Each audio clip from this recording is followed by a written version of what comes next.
The vote on Seattle's head tax will take place tomorrow. The tax is intended to raise $75 million per year, which would then be used to subsidize the construction of affordable housing in the city. If passed, it would add a $520 tax per person, per year on every large company in the city. For Amazon, which is the city's largest employer, that would mean an additional $20 million per year. As Ed pointed out earlier this month, the battle over the tax is being waged between one of the nation's largest companies and one of the nation's most socialist city councils. Amazon is in the midst of an expansion in the city that would create an additional 7,000 high-paying jobs. But in response to the tax proposal, Amazon announced it was halting planning for one new skyscraper and might lease space in a skyscraper that is already under construction, rather than fill it with new Amazon employees. Socialist City Council member Kshama Sawant labeled that announcement blackmail, and a labor-connected activist group called Working Washington went beyond that, asking the state's attorney general to charge the company with a felony. As you know, on May 2, a top Amazon executive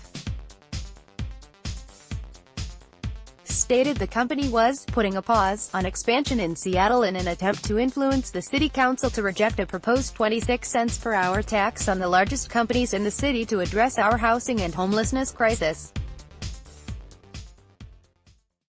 This was a clear threat by Amazon to do substantial harm to the business and financial condition of the city of Seattle if public officials did not act as they demanded. Issuing mob-like threats to cause harm in order to influence the votes of elected officials is a different matter. The clumsy nature of Amazon's attempted power play may make it less politically effective, but it does not make it less criminal. We urge you to prosecute Amazon for the felony of intimidating a public servant to the fullest extent of the law. There's no danger that anyone at Amazon is going to be charged with a felony. Fortunately, socialist show trials are not the norm in Seattle yet, but it does tell us something about the mindset of the people backing this tax. Saturday, Councilmember Sawant led a march on Amazon's headquarters urging passage of the tax. From Geek Wire, the city's top private employer has become emblematic of Seattle's growing pains and the explicit target of Seattle City Council member Kshama Sawant and her supporters.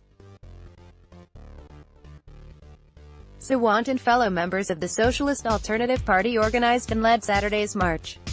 About 250 people marched with Sawant, chanting, "We are ready to fight, housing is a human right, and no Bezos-Durkin deal." Councilwoman Sawant talks a lot about union labor, but in this case, many rank-and-file union members are against the head tax because their jobs, building the new skyscrapers Amazon will inhabit, are dependent on the company staying in the city.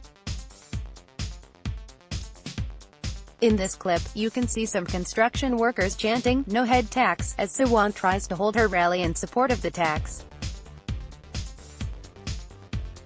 They are actually giving her the no-platform treatment, which she doesn't seem to like too much. Eventually, the leader of the union members speaks for a moment and then they apparently go back to work and let her speak. Underlying all of this is the fact that Seattle really does have a serious problem with homelessness, one that is driving even some longtime residents away from the city. But even if the tax passes tomorrow and Seattle doesn't leave town, it's possible that other companies will. The CEO of Zillow called the tax misguided, and suggested his company might also look at expansion outside of Seattle. What you tax, you get less of. So unless the state's attorney general really does start charging companies with felonies for leaving Seattle, this tax is going to slow the growth of jobs in the city.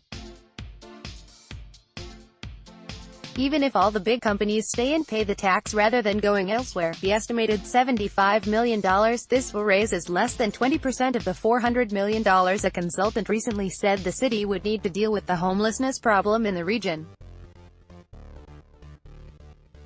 In short, the very best case scenario is that this tax makes a very marginal difference. Where is the other 80% of the money going to come from? That's not clear, but you can probably guess what the socialist answer is going to be. Councilwoman Sawant doesn't like it that the goose that lays the golden eggs is able to walk away from her claims to what it produces. Unfortunately for her, and for Seattle under her leadership, they and other big companies are still free to do so.